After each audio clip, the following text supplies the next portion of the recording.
suka nama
Yesus.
dalam hati kami. Terima kasih Bapa, di dalam nama Tuhan Yesus kami berdoa dan mengucap syukur. Haleluya, amin. Silakan duduk.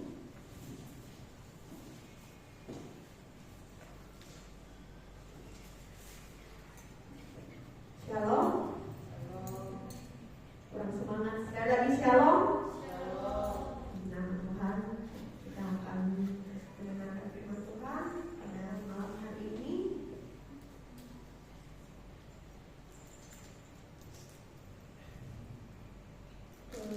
Firman Tuhan pada malam hari ini saya beri tema mulut penentu kehidupan. Kita sama-sama buka Alkitab kita di dalam Amsal pasal 13.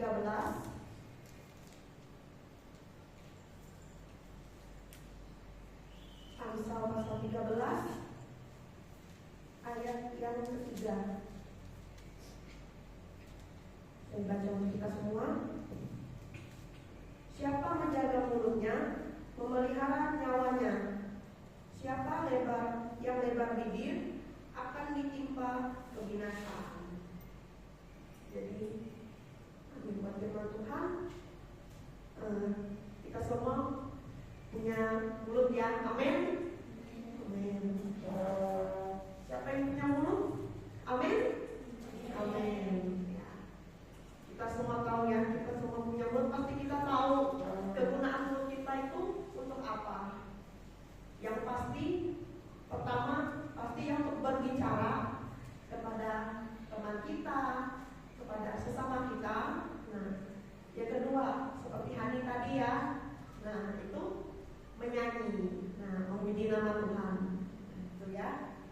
Nah, saya mencatat di sini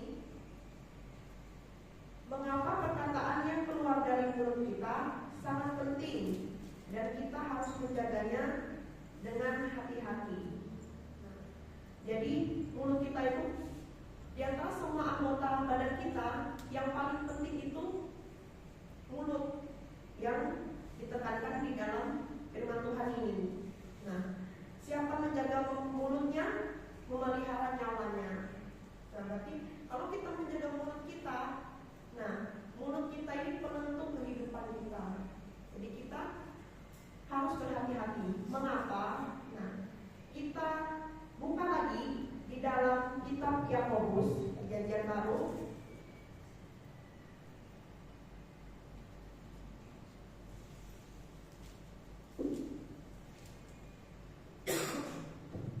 Yakobus pasal 3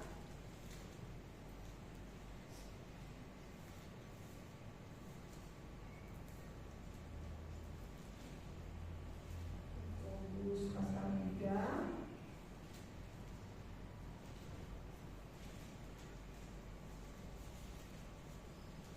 ayat yang ke-6.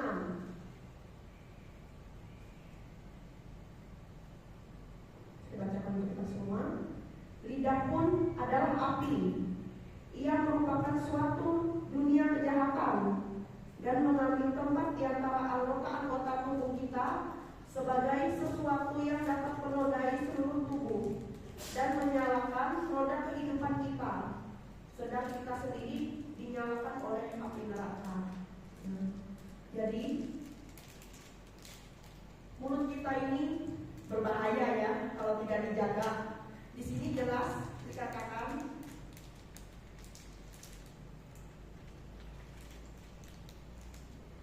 ia merupakan suatu dunia kejahatan. Nah, dunia kejahatan itu apa?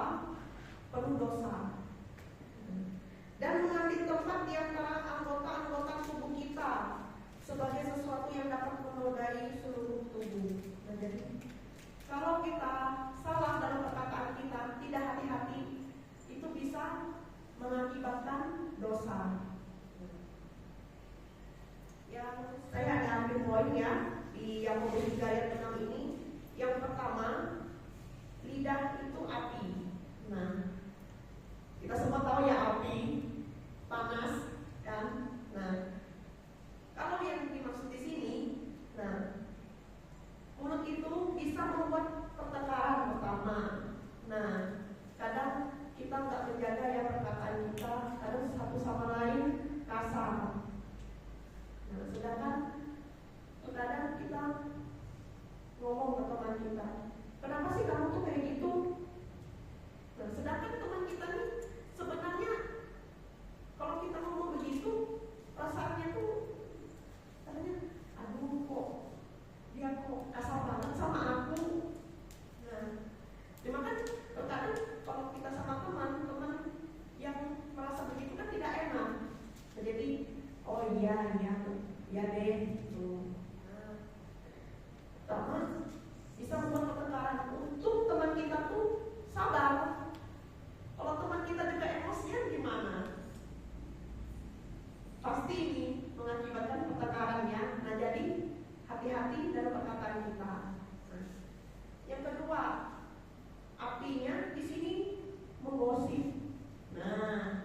menggosip itu pasti sering ya.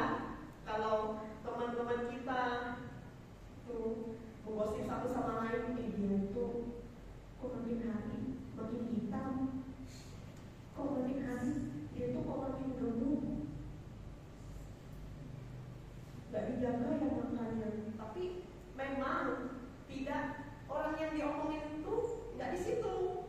Cuma kan namanya kita semua kan kadang, kenapa sih dia itu kok makin hitam, dan berjemur di mana? Pasti dia dijemur di sekolah. Nah itu contoh menggosipnya ya. Kalau untuk kalangan muda yang masih sekolah kan gitu. Nah, yang ketiga, mengatakan hal yang buruk kepada satu sama lain. Nah, seperti yang tadi ya.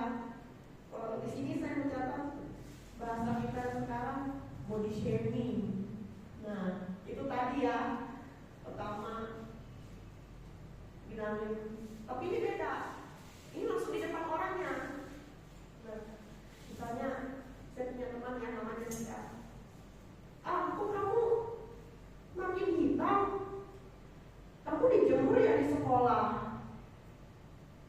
Lihat, kita beda jauh loh kulitnya. Nah, atau enggak? Kok kamu makin gemuk sih? Nah, dia tidak mengerti perasaan temannya. Nah, temannya ini, aduh, kok aku dibilangin kayak gitu. Cuma kan namanya teman gak enak kan. Nah, jadi ya gimana ya kata temannya, gimana ya jawabnya. Nah, gitu kan. Jadi itu yang dimaksud di Alkitab itu api. Nah, ini api yang tidak baik, yang menimbulkan pertengkaran. Nah, yang kedua, poin kedua, nah yang tadi ya saya sebutkan dunia kejahatan. Nah, dunia kejahatan ini sama dengan penuh dengan dosa. Jadi mulut kita ini penuh dengan dosa. Karena apa? Mulut kita ini jasmani. Nah, mulut kita jasmani ini di dalam dunia kan kita tidak terlepas dari dosa. Nah, jadi mulut kita ini kalau nggak kita jaga penuh dengan dosa. Nah, jadi hati-hati ya dalam berkata. Nah, yang ketiga, poin yang ayat ke-6 ini dinyalakan oleh api neraka. Nah, ngeri ya kalau kita baca dinyalakan oleh api neraka. Nah, ini lidah manusia dipakai untuk, nah yang dimaksud ayat tadi yang pertama, berbohong. Nah, berbohong satu sama lain. Misalnya, ya paling enak sih apa namanya, kalau kita ngasih contoh, kalau waktu sekolah ya. Nah, temannya nanya, kamu tadi nilai IPA dapat berapa? Saya jawab, oh dapat 100 dong. Nah, oh iya kah, teman saya cuma dapat 50. Oh, jeleknya nilaimu. Padahal nilai kita jauh di bawah dia. Cuma kita tidak, perkataan kita tidak sesuai dengan kenyataan. Nah itu. Nah di situ. Yang kedua, membunuh. Nah ya, membunuh. Nah, membunuh itu sama dengan tidak memberi semangat. Nah, pastikan di antara kita ada teman kita, saudara-saudara kita yang lagi tidak semangat, banyak masalah. Nah itu, kita harus memberi semangat kepada teman kita itu, saudara kita itu. Misalnya teman, misalnya ada kursi ya di sini. Nah, kursi. Nah, teman saya ada di situ. Nah, bisa datang. Kita tahu kan muka orang berbeban berat itu seperti apa. Tidak ada senyum sama sekali. Nah, kita datangin. Kamu kenapa? Ya, begitulah. Teman saya begitu. Jadi, saya sebagai temannya harusnya memberi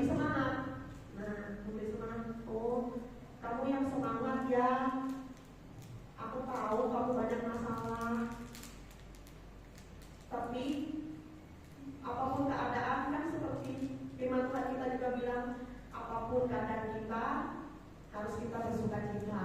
Amin. Amin. Amin. Ya. Amin. Nah, itu ya pengertian membunuh, tidak memberi semangat. Nah, contoh tidak memberi semangat ini begini. Nah, teman tadi, kamu kenapa kok kamu jelek banget hari ini? Kenapa cemberut begitu? Ya, gimana perasaan yang banyak masalah itu? Pasti emosi ya kalau kayak gitu kan. Nah, jadi memberi semangat. Habis itu dia ngomong begini. Misalnya temannya ini menceritakannya masalah dia ke saya. Oh, masalah saya ini begini. Tapi saya ini malah ngomong, kamu tuh masih mending. Masalah saya itu lebih berat daripada kamu. Jadi kamu bersyukurlah, masalah kamu tuh enteng. Nah, itu contoh yang tidak memberi semangat. Jadi bukannya teman kita itu terhibur, dibangkitkan semangatnya, malah makin terpuruk. Nah, itu tidak memberi semangat. Yang ketiga yaitu mendakwa. Nah, mendakwa ini merasa diri benar dan menyalahkan orang lain. Nah, merasa diri benar ini tipe orang yang gak mau disalahkan ya. Misalnya kita melakukan kesalahan. Nah, teman kita ini kok kenapa ya di sini kotor? Nah, saya ini mengotori tempat ini. Cuma saya bilang, saya nggak tahu kamu kayaknya yang mengotori tempat ini. Jangan salahin saya dong, saya nggak ada di sini tadi.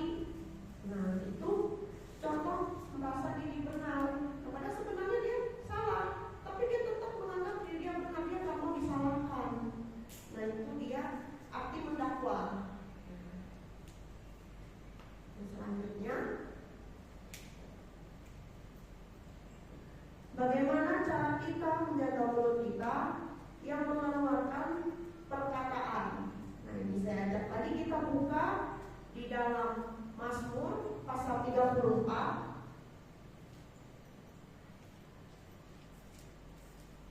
Mazmur 34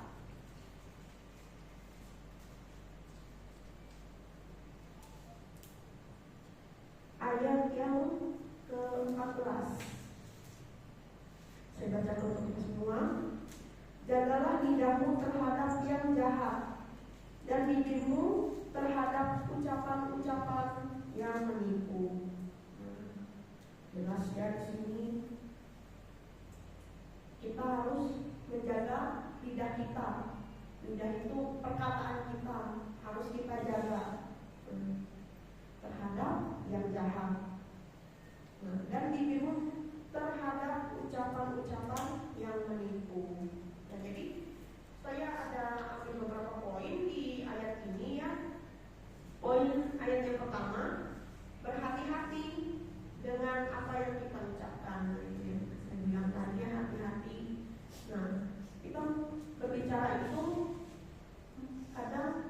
bukan kadang, memang harus kita memikirkan perasaan saudara kita. Nah, yang dimaksud ini jangan kita ngomong ceplas-ceplos. Nah, kita tahu ya, atau mungkin kita punya teman yang memang ngomongnya itu ceplas-ceplos. Nah, itu contohnya ya. Nah, kalau kita sebagai anak Tuhan ya, jangan begitu. Kita lihat orangnya. Jangan langsung ceplos-ceplos, kecuali memang sudah akrab. Nah, kalau sudah akrab itu kan enak mau ceplos-ceplos bagaimanapun kita tidak akan tersinggung. Nah, kalau orang lain tiba-tiba kita ceplos-ceplos, kita nggak tahu ternyata dia tersinggung. Nah, dia tersinggung, dia ngomong ke orang lain, dia tuh kok mulutnya kayak gitu sih. Nah, itu ngomong ke orang lain, habis itu langsung menyebar. Nah, ya, berhati-hati dengan apa yang kita ucapkan. Nah yang kedua ini tadi ya, ini yang poin kedua, harus jujur dalam perkataan. Gak boleh bohong ya. Kita harus jujur, anak Tuhan harus jujur. Kita juga diajarkan di sekolah minggu kan, gak boleh bohong. Ini harus jujur. Saya kembali lagi ya, kita kembali lagi di Amsal 13 tadi ya. Mau menyelesaikan pembahasan kita di Amsal 13 tadi ayat 3.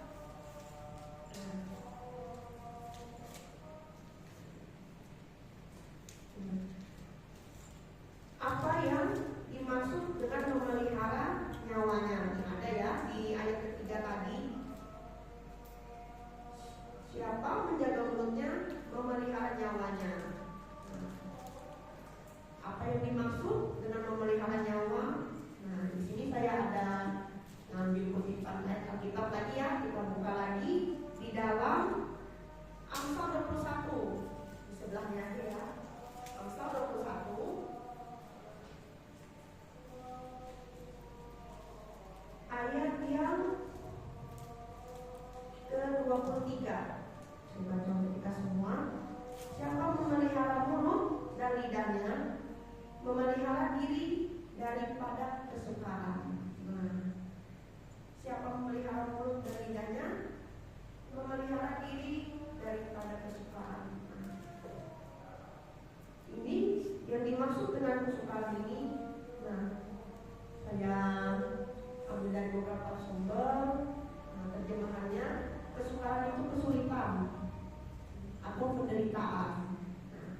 Bisa kesulitan, bisa juga penderitaan. Arti dari kesukaran itu. Nah, jadi kalau kita memelihara, kita menjaga mulut kita, nah itu kita memelihara diri kita menjadi terkontrol. Jadi kita tidak mudah mengalami kesulitan dalam kehidupan kita. Nah, kayak tadi kan ada teman yang tersinggung, ngomonglah dia di luar dengan teman-temannya. Nah, lalulah kita cepat atau lambat kan pas sampai ke kita itu perkataan dia. Nah, itu kan jadi masalah kan, dan itu menimbulkan kesulitan bagi kita. Nah, jadi oleh karena itu kita harus menjaga mulut kita.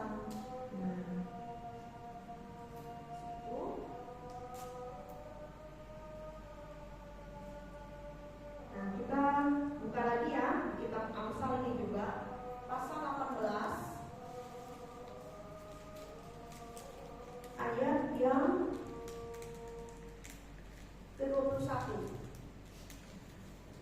Saya bacakan untuk kita semua. Hidup dan mati dikuasai lidah. Siapa suka menggemakannya akan memakan buahnya. Jadi berhubungan ya dengan tadi menjaga nyawanya. Nah, hidup dan mati dikuasai oleh lidah. Jadi lidah kita, perkataan kita ini menentukan kehidupan kita. Jadi hati-hatilah gitu ya.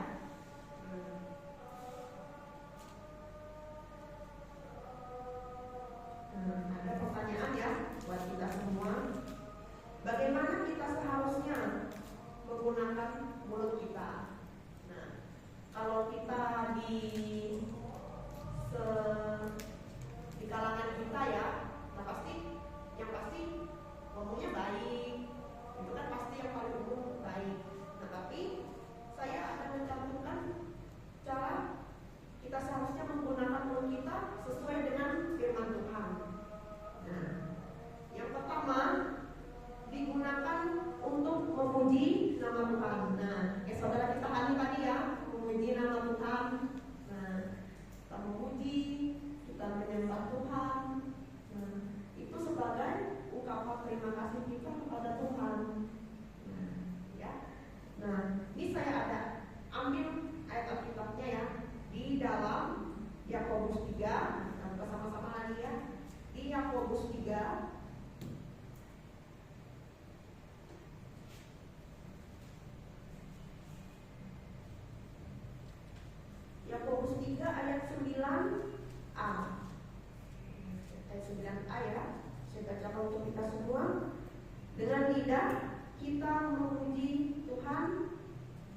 kita.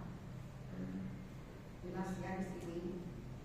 Jadi mulut kita untuk sesuai dengan firman Tuhan ini ya, untuk memuji nama Tuhan. Jadi kita gunakan mulut kita ini untuk memuji Tuhan. Jangan buat perkataan yang tidak baik. Karena Tuhan menciptakan mulut kita yang pastinya untuk memuji nama Tuhan. Nah, yang kedua, menyampaikan firman Tuhan. Seperti pengkhotbah ya. Pengkhotbah itu menyampaikan firman Tuhan ya pasti dengan mulut. Mengeluarkan perkataan yang berisi firman. Yang ketiga, memberi semangat kepada yang lemah. Saya ada ambil ayat juga, kita buka di dalam Yesaya pasal 50.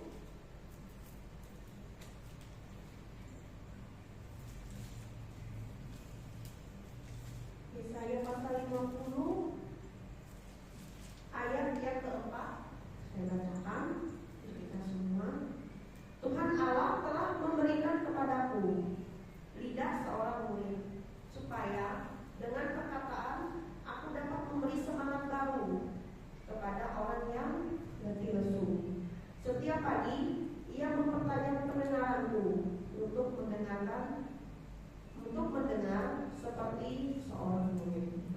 Ini saya ambil di bagian A-nya ya, untuk memperkuat bagaimana seharusnya kita menggunakan mulut kita, yaitu memberi semangat tadi, memberi semangat kepada saudara kita yang banyak masalah ya. Teman kita itu pasti punya masalah. Ada yang dia tidak mau bicarakan kepada kita pribadi ya. Nah, itu bagaimanapun, walaupun kita tidak tahu masalah mereka, kita tetap ya memberi semangat pada saudara kita. Itu ya, untuk penjelasannya di nama Tuhan. Kesimpulan dari khotbah saya pada malam hari ini yaitu gunakanlah mulut kita untuk memuji dan memuliakan Tuhan. Kuatkanlah saudara kita yang lemah. Jangan gunakan mulut kita ini, perkataan kita ini untuk menipu, membicarakan kejelekan seseorang. Nah, itu tadi menggosip tadi ya. Buat firman Tuhan. Nah, ini firman Tuhan yang bisa saya sampaikan. Nama Tuhan biasa. Tuhan ini boleh menjadi berkat bagi kita semua. Amin. Saya undang saudara semua, kita sama-sama bangkit berdiri sebelum kita akhiri ibadah kita.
kami Bapa, terkadang kami tidak menjaga perkataan kami.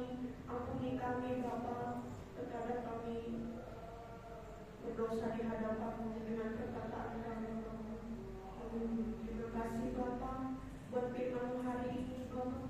Itu mengingatkan kami untuk kami semakin menjaga perkataan kami, dan biarlah mulut kami hanya untuk memuji nama-Mu, dan biarlah mulut kami dipakai untuk saudara-saudara kami yang sedang lemah saat ini Bapa.